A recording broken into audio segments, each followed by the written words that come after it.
Man, that's so cool. So again, to wrap it all up, and I know that you got to go, I got to go.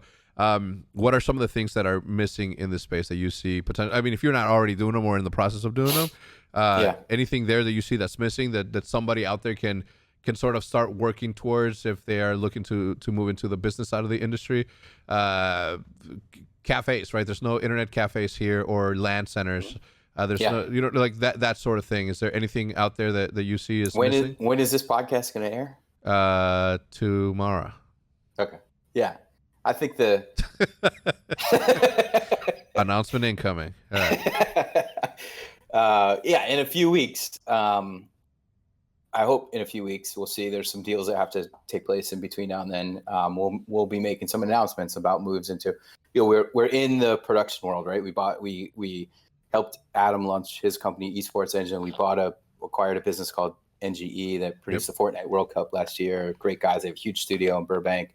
We're looking at other opportunities to expand globally so that we be one big global production services and technology business.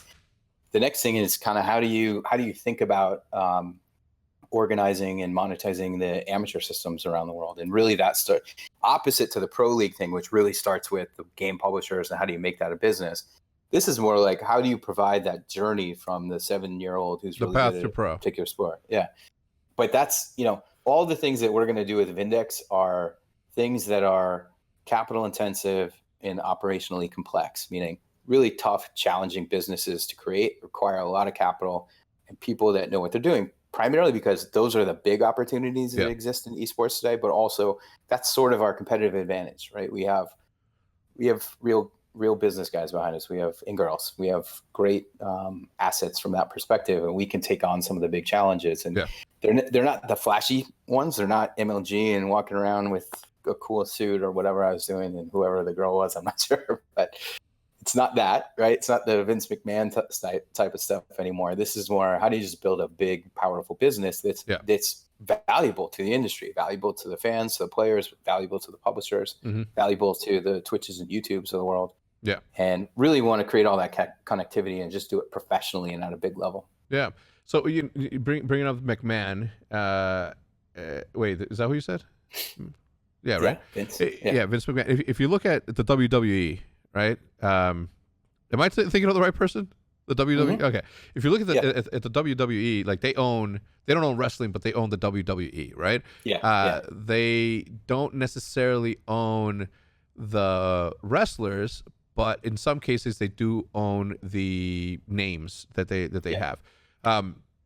Why was, and I'm sure that this is something that ran through Bobby's mind, through whoever's mind, was just saying, you know what, since I own the game, since I own the NBA, I should also own the Mavericks, the Bulls, what do you think was why didn't they, or why hasn't it happened yet, right? Why hasn't Bobby said, you know what, I want to own it all, this is, I want to own the Huntsman, I want to own this, I want to own that, and I want everything to be just one thing. And just benefit in that. I personally see that as something that's gonna happen in the future, or success is gonna happen regardless, right? Because the eyeballs are there, and it's a grassroots movement that has turned into this massive Deku tree, if that makes any sense. Shout out to Ocarina of Life players, but that has to at some point be an option, right? For everybody, not just owners involved, but also the thing. And the reason why you guys have been so successful is because you guys were two dudes that grew up in this grassroots movement and know what it is.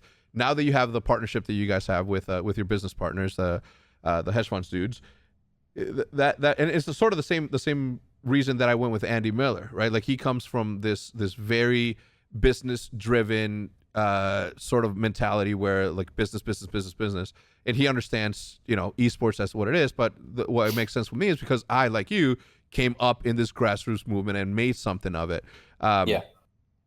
So back to it. Do you think that that's something that's going to happen, where any developer that owns Riot owning all these other teams, and sort of, obviously it's difficult because of, TSM's massive, Cloud9's massive, TL's massive, 100 Thieves massive, right? So if you take those, that has to be an option. There has to be an opportunity that happens in the future if they choose to, or no. We'll see. I don't think the big ones will. I don't think the Riots and Activisions will, because I think there's so much value in having those independent teams with good management.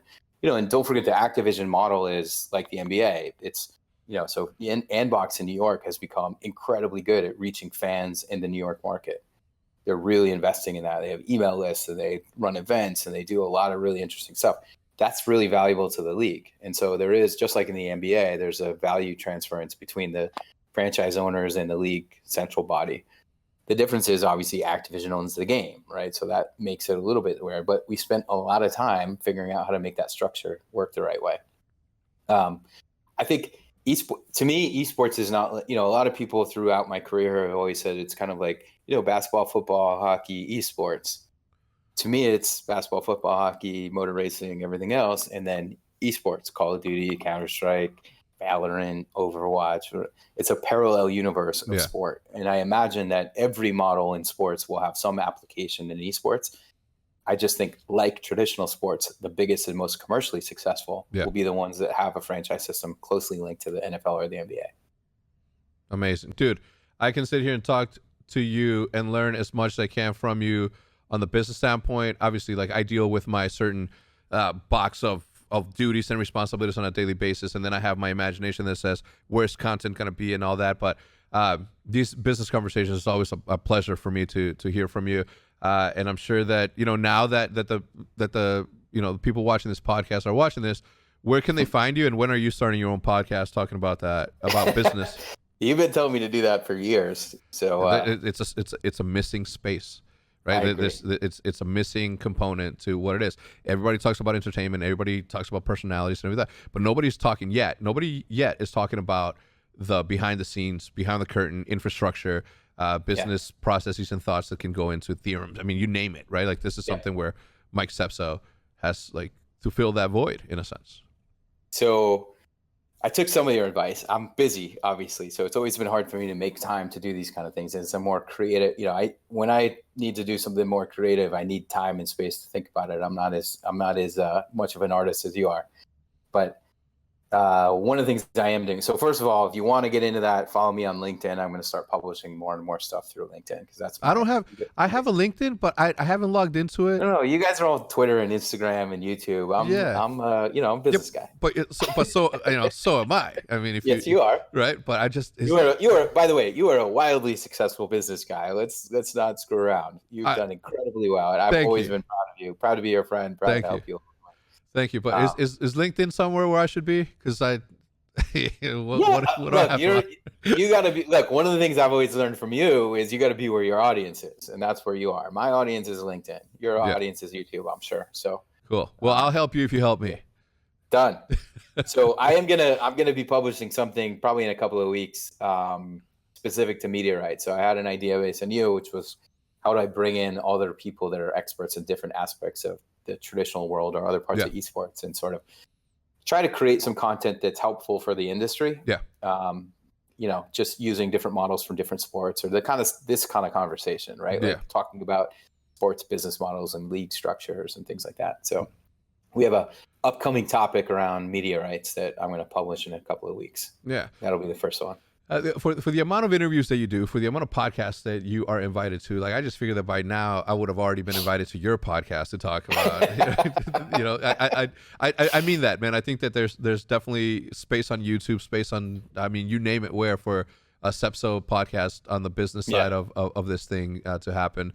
Should we call Fwiz right now, or? Yeah, we should. Let's cut that deal now. I obviously I charge above industry standard. Okay, so I'm looking at that 35% range.